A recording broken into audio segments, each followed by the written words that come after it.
Hi friends, welcome back to VH lifestyle. அனைவருக்கும் வணக்கம். எல்லோரும் எப்படி இருக்கீங்க? நாங்கள் ரொம்ப சூப்பராக இருக்கோங்க. அதே மாதிரி எக்ஸாமும் ஸ்டார்ட் ஆயிடுச்சு எல்லாருக்குமே. என் பொண்ணுக்கு வந்துட்டு நெக்ஸ்ட் வீக்கு ஸ்டார்ட் ஆக போகுது, என் பையனுக்கு நெக்ஸ்ட் மந்த் ஸ்டார்ட் ஆக போகுது. எல்லாருக்குமே ஆல் தி பெஸ்ட். இந்த வீடியோ நம்ம என்ன பார்க்க போகிறோம்னா, முந்தின வீடியோவில் சொன்ன மாதிரி செல்வ குபேர ஆலயம் பற்றி தான் நம்ம இந்த வீடியோவில் பார்க்க போகிறோம். ஸோ அது எங்கே இருக்குது, எத்தனை மணி வரைக்கும் ஓப்பன் பண்ணி வச்சுருப்பாங்க, ஸோ என்னென்ன ஸ்பெஷல்ஸ்லாம் இருக்குது அந்த கோவிலில், சிறப்பாக என்னென்னலாம் வச்சுருக்காங்க, அதுக்கப்புறமா அந்த இடத்துல நிறைய வாஸ்து சிலைங்கள்லாம் வந்துட்டு இருக்குது. ஸோ இது எல்லாமே தான் இந்த வீடியோவில் நம்ம பார்க்க போகிறோம். அதே மாதிரி நான் என்னென்னலாம் வாங்கினேன்னு உங்ககிட்ட நான் ஷேர் பண்ணிக்க போகிறேன். இந்த கோயிலை பற்றி ஃபுல் டீட்டெயில்ஸ் வந்துட்டு இந்த வீடியோ மூலிமா நீங்கள் தெரிஞ்சுக்க போகிறீங்க. நம்ம சேனலில் ஃபஸ்ட் டைம் பார்க்குறதா இருந்தீங்கன்னா நிறைய விளாக்ஸு, ட்ராவல் விளாக் எல்லாமே வந்துட்டு அப்டேட் பண்ணியிருக்கேன் நான். ஸோ மறக்காமல் லைக் பண்ணிக்கோங்க, சப்ஸ்கிரைப் பண்ணிக்கோங்க, வீடியோவை ஸ்கிப் பண்ணாமல் பாருங்கள். இப்போ வாங்க நம்ம வீடியோக்குள்ளே போகலாம்.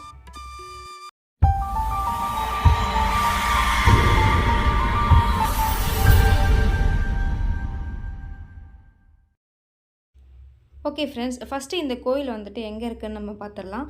அதாவது நாங்கள் வந்து தாம்பரத்தில் இருக்கோம் இல்லையா, ஸோ தாம்பரத்துலேருந்து இங்கே செங்கல்பட்டு, மேல்மருவத்தூர், அச்சரப்பாக்கம், அதுக்கப்புறம் தான் வந்துட்டு ஓங்கூர்னு ஒரு வில்லேஜ் இருக்குது. அந்த இடத்துல தான் வந்துட்டு இந்த கோவில் இருக்குது. அதுவும் இது வந்துட்டு ஹைவேஸ் பக்கத்துலேயே, ரோடு பக்கத்துலேயே வந்துட்டு இருக்கிறதுனால நம்ம காரில் போகும்போதோ இல்லை பஸ்ஸில் போகும்போதோ நம்ம டேரெக்டாகவே நம்ம வந்துட்டு பார்க்கலாம். சூப்பராக வந்துட்டு கட்டி வச்சுருக்காங்க. அதுவும் அந்த சைனீஸில் இருக்க மாதிரி, சைனாவில் இருக்க மாதிரி ரொம்பவே வந்துட்டு பிரம்மாண்டமாக வந்துட்டு ஒரு லுக் இருக்குது. அவ்வளோ சூப்பராக இருக்குது. இப்போ தாம்பரத்துலேருந்து பார்த்திங்கன்னா ஒரு 86 கிலோமீட்டர் வருது இந்த இடத்துக்கு. அதே மாதிரி சென்னையிலேருந்து வந்தீங்கன்னா 2.5 மணி நேரம், அதாவது 111 கிலோமீட்டர் வந்துட்டு இந்த இடத்துக்கு வர டைம் ஆகும். ஸோ இது வந்து திண்டிவனம் ஹைவே ரோடு. ஸோ அதுலேருந்து நம்ம இப்போ சப்போஸ் திண்டிவனம் பஸ் ஏறினா கூட நம்ம இந்த இடத்துக்கு வந்துட்டு நம்ம இறங்கிடலாம். ஸோ பக்கத்துலேயே பார்த்திங்கன்னா அவ்வளோ பெரிய கார் பார்க்கிங்கு. நாங்கள் போகும்போது என்னென்னா மேல்மருவத்தூர் அந்த ஆதிபராசக்தி அவங்கெல்லாம் வந்துட்டு ரொம்ப ஒரு கேம்பிங்காக வந்துட்டு போயிட்டுருந்தாங்க. இந்த கோவில் வந்துட்டு ஒரு ப்ரைவேட் அந்த பர்சன் தான் வந்துட்டு அவங்க பில்ட் பண்ணியிருக்காங்க. ஸோ அதெல்லாம் இவங்க வந்து யாருன்னா சென்னை பிஆர் ஜுவல்லரி அவங்க தான் வந்துட்டு இந்த செல்வ குபேர ஆலயத்தை வந்துட்டு இது பண்ணியிருக்காங்க. ஸோ டைமிங் பார்த்திங்கன்னா காலையில் 8 மணிலேருந்து நைட்டு 7 மணி வரைக்கும் ஓப்பனிங்கில் இருக்குது. பார்க்கும்போதே உங்களுக்கே தெரியும், ரோடு ஹைவேஸ் பக்கத்துலேயே வந்துட்டு இந்த கோவில் இருக்குது. ஸோ இதுதான் என்ட்ரன்ஸு. இந்த கோவிலில் என்ட்ரன்ஸ்லேயே வந்துட்டு செல்வ குபேர ஆலயம் வந்துட்டு வச்சுருக்காங்க. இந்த கோவிலை பார்க்கும்போதே நமக்கு ஒரு பாசிட்டிவ் வைப் கிடைக்கும். இந்த பிரமிட், அந்த ஸ்டாச்சு, அதே மாதிரி குபேரரோட அந்த சிரிப்பு, அது ரெண்டுமே வந்துட்டு ரொம்பவே வந்துட்டு ஒரு பிரகாசமான ஒரு கோல்டன் பிளேட்டில் வந்துட்டு இந்த கோயில் வந்துட்டு அலங்கரித்து வச்சுருக்காங்க. ஸோ என்ட்ரன்ஸ்லேயே பார்த்திங்கன்னா அவங்க வந்துட்டு நிறைய அந்த நெய் ஊற்றுறது, அதுக்கப்புறமா கோலம் ஸ்டிக்கரு, நிறைய வந்துட்டு இந்த பூஜைக்கு தேவையான எல்லா பொருட்களும் வச்சுருக்காங்க. அதே மாதிரி இவங்க வந்து ஒரு நெய் வந்து ஒரு பெரிய டப்பாவாக இருக்குது. ஸோ அது வந்து எல்லா சாமிக்குமே வந்து ஒரே டைமில் நம்ம ஊற்றிடலாம். ஸோ இங்கே வந்து நிறைய அந்த பச்சை கற்பூரம், பச்சை குங்குமம் நிறைய வந்துட்டு வச்சுருக்காங்க. ஸோ ஃபோட்டோ, அப்புறம் பீரோ, ஃப்ரிட்ஜில் ஒட்டுற மாதிரி நிறைய மேக்னெட்டிக் அது எல்லாமே வந்து பார்த்திங்கன்னா 40 ருபீஸு. அதுக்கப்புறம் கோலம் ஸ்டிக்கர்லாம் பார்த்திங்கன்னா அழகழகாக இருந்துச்சு. இது எல்லாமே ஸ்டார்டிங் ரேட் வந்துட்டு 40-50 ருபீஸ், 70-90லாம் இருக்குது.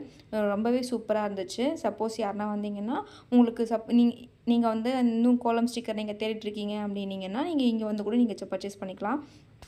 ஃபஸ்ட்டு எடுத்தோடனே வந்துட்டு கோயில் என்ன சாமியை பார்த்திங்கன்னா விநாயகர், ஆனந்த நர்த்தன விநாயகர். அதாவது இந்த விநாயகர் வந்துட்டு நின்றுக்கிட்டு இருப்பார். ஸோ அந்த ஒரு டான்ஸ் மாதிரி, அந்த நர்த்தன அந்த போஸ் மாதிரி ஒன்று இருக்கும். ஸோ அதை வந்து வச்சுருக்காங்க. இப்படி தான் இருக்கும். பேக்ரவுண்ட் பார்த்திங்கன்னா எல்லாமே இருக்குது. ஆனால் நம்ம வந்துட்டு இங்கே ஐயர்லாம் இருக்க மாட்டாங்க. அதுக்கப்புறமா பார்த்திங்கன்னா இங்கே ஹேரோ மார்க்லாம் போட்டிருக்கோம். ஸோ அதுபடி தான் நம்ம வந்துட்டு போகணும், ஃபாலோ பண்ணணும். ஃபஸ்ட்டு இதுக்கு முன்னாடிலாம் நவகிரகத்துக்கு வந்துட்டு தனியாக ஒரு ஆலயம் இருக்குது. நம்ம கிட்டெல்லாம் போய் பார்க்கலாம். இப்போ வந்துட்டு லாக் பண்ணி வச்சுருக்காங்க. ஸோ நம்ம வந்துட்டு தூரத்துலேருந்து தான் நம்ம பார்க்க முடியும். எல்லாத்துக்குமே வந்துட்டு தனித்தனி ஆலயம் வச்சுருக்காங்க. ஸோ அதுபடி பார்த்தோம்னா நம்ம இப்போது அந்த கொடி மரத்தாண்ட வந்துட்டு ஒரு இது வச்சுருக்காங்க. ஸோ அதில் தான் நம்ம நெய் ஊற்ற போகிறோம். எல்லா சாமிக்கும் அதே மாதிரி விநாயகருக்கு இதே மாதிரி ஒன்று வச்சுருக்காங்க. இது வந்துட்டு பெருமாள் இருக்குது. ஸோ பெருமாளுக்கு நம்ம வந்துட்டு கொஞ்சமாக நெய் ஊற்ற போகிறோம். அதுக்கப்புறமா நிறைய சாமிக்கெலாம் வந்துட்டு இதே மாதிரி ஒரு நெய் தீபம் ஏற்றுற மாதிரி ஒரு பாக்ஸ் வச்சுருக்காங்க. ஸோ இது வந்து நம்ம படிக்கட்டில் ஏறி போகிற மாதிரி இருக்கும். லக்ஷ்மி, பெருமாள் 2 பேருமே வந்துட்டு ஒன்றா காட்சி தருவாங்க. எல்லா சிலைங்களுக்குமே வந்துட்டு அந்த கோல்டு பிளேட் வந்துட்டு பொருத்தப்பட்டிருக்கு. பேக்ரவுண்டும் பார்த்தீங்கன்னா, தங்கத்தால வந்துட்டு அதாவது தங்க முலாம் பூசிய அந்த பேக்ரவுண்ட் இருக்கு. இதுதான் வந்து மேல டாப் ஆங்கிள் வியூ பார்த்தீங்கன்னா, இப்படி தான் இருக்கும். ரொம்பவே வந்துட்டு கிளீன் அண்ட் நீட்டா இருந்தது. கோயில்னா இப்படி தான் இருக்கணும் அப்படின்னு அந்த அளவுக்கு இந்த மாரி இருந்துச்சு. அதுக்கப்புறம் பார்த்தீங்கன்னா, இப்போது நம்ம படிக்கட்டுலேருந்து இறங்கிட்டு இன்னொரு கோயில் அதாவது கன்னிகா பரமேஸ்வரி அம்மன் கோவில் அந்த சாமியை தான் நம்ம இப்போ பார்க்க போகிறோம். இந்த சாமிக்கு வந்துட்டு நல்லா வளையல்னால அழகாக அலங்காரம் பண்ணி வச்சுருக்காங்க. அதே மாரி அந்த சாமிக்கிட்ட இருந்து வளையல் வாங்கணுன்னா கூட நம்ம வாங்கிக்கலாம். அதுக்கப்புறமா பார்த்தீங்கன்னா, ஆஞ்சநேயரும் வந்துட்டு இப்படி தான் வச்சுருக்காங்க. எல்லா சாமிக்குமே வந்துட்டு பேக்ரவுண்டும் சரி, அந்த கவசமும் சரி, கோல்டு பிளேட்டட் பூசியது தான் வச்சுருக்காங்க. ரொம்பவே நீட் அண்ட் க்ளீனாக இருந்துச்சு. அதுக்கப்புறம் இதுக்கு அப்படியே ஆப்போசிட்டில் வந்துட்டு ஹயர்கிரீவர் அவருடைய ஒய்ஃபோட இருக்காங்க. ரொம்பவே சூப்பரா இருந்தாரு அவரு. லக்ஷ்மி ஹயர்கிரீவர். அந்த கோவில் ஃப்ளோரில் வந்துட்டு ஆரோ மார்க் மாதிரி போட்டிருப்பாங்க. ஸோ அதுபடி தான் நம்ம வந்துட்டு ஃபாலோ பண்ணணும்.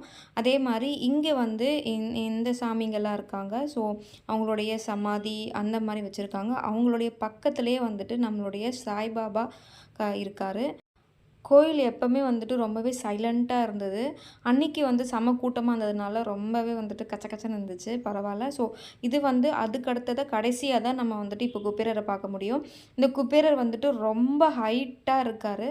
ரொம்பவே வந்துட்டு ஜகஜோதியா மின்றாரு. ஆனா இவர்கிட்ட போகணும்னா, நம்ம வந்து ஒரு ரூ. 50 உண்டான அந்த காசு வந்துட்டு இருக்கும். ஸோ அத வந்து நம்ம வாங்கி நம்ம அவர்கிட்ட உள்ள போயிட்டு அவர் காலடியில வச்சு நமக்கு பர்ஸ்லயோ, இல்ல பீரோலயோ, இல்ல நம்ம ஆஃபீஸ் ரூமு, இல்ல ட்ராயர்ல எங்கன்னா வந்து நம்ம அதாவது பண வாய்ப்புகள் பெருகும்.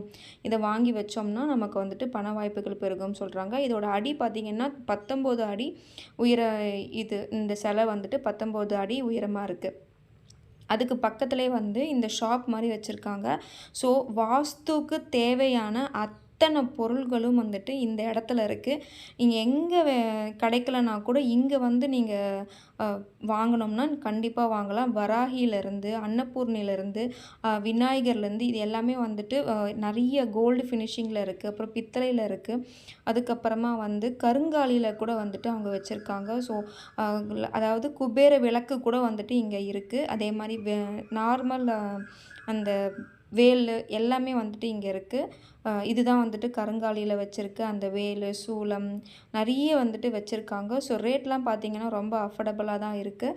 இந்த வேல்லாம் பார்த்தீங்கன்னா ஜஸ்ட் ₹100 தான் அவங்க சொன்னாங்க. ஸோ அதே மாதிரி குபேர விளக்கு இன்னும் பெரிய பெரிய விளக்கெல்லாம் வச்சுருந்தாங்க. நாங்கள் வந்து இந்த வீட்டுக்கு என்ட்ரன்ஸில் வந்து இந்த மணியை மாட்டுறதுக்காக நாங்கள் இங்கே வாங்கினோம். ஸோ இதோட ரேட் பார்த்தீங்கன்னா 200. சூப்பராக இருந்துச்சு. அதே மாதிரி இது பட்டர்ஃப்ளைலாம் இருந்தது. ஸோ அதனால் எங்களுக்கு பார்த்தோன்னே பிடிச்சி போச்சு. அதே மாதிரி குட்டி குட்டி குபேர விளக்கெல்லாம் பார்த்தீங்கன்னா ஜஸ்ட் ₹60 ஸ்டார்டிங் ரேட் ஆகுது. அதுக்கப்புறம் இந்த அவுல் வந்துட்டு ரொம்பவே சூப்பராக இருந்துச்சு. இதுவும் வந்து வாஸ்து அப்படின்ட்டு சொல்லியிருந்தாங்க. எனக்கு தெரியாது. ரொம்பவே அழகாக இருந்தது. இதோட ரேட் பார்த்தீங்கன்னா 600. ஸோ இது வந்து இப்போது டிமாண்டாக இருக்குது போல். அதனால இந்த 2 பீஸ் தான் இருக்குது அப்படின்னு சொல்லிட்டு இருந்தாங்க.